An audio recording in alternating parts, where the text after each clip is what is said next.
So, yan. Dito kami nag-walking and nagja-jogging, nagre-relax minsan pag after mag-work. Mag-walk ka lang dito, nakaka-refresh and nakaka-energize. So, ayan. So, ito yung park namin sa subdivision. Say hi, kuya. Ayan. So, ito yung oval. So, usually, nakaka 30 minutes to 1 hour walking kami dito.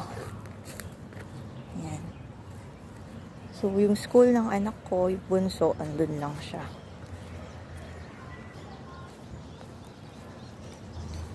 Ang ganda ng environment, madaming puno. Tapos, naririnig mo yung huni ng mga birds. Huni ng mga ibon. So, ayan, may nagpa-flag ceremony pa doon. So, bye muna.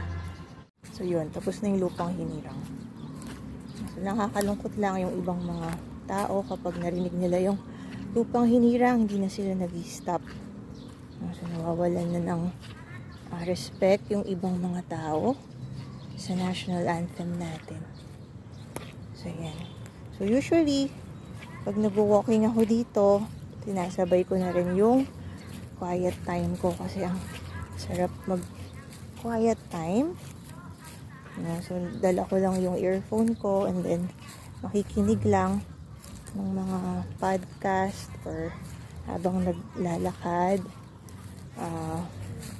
Nagbabasa din ako ng mga devotional. So, yun. So, nare-refresh or na-nourish yung physical health mo at the same time, yung spiritual health mo. Isang ikot pa, ha?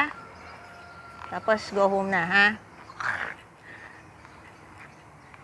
So, kanina, nabanggit ko, sinasabay ko na rin yung quiet time ko pag nag-walk ako. Kasi nga, usually, pag gising, dahil maagang nagigising yung mga bata, minsan,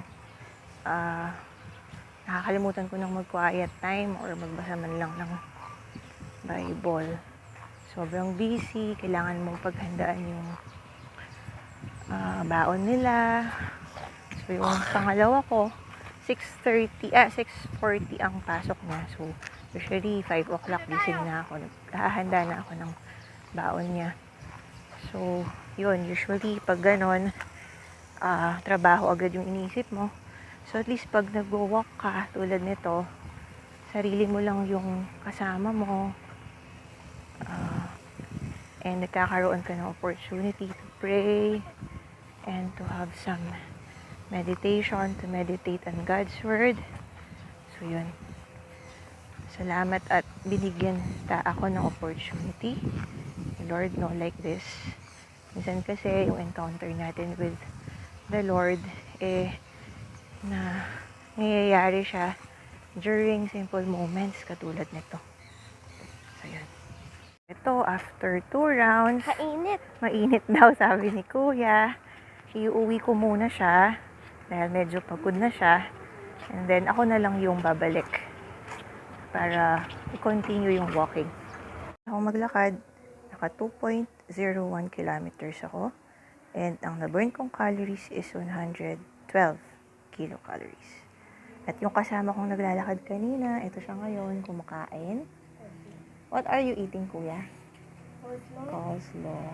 Favorite niyo yung coleslaw.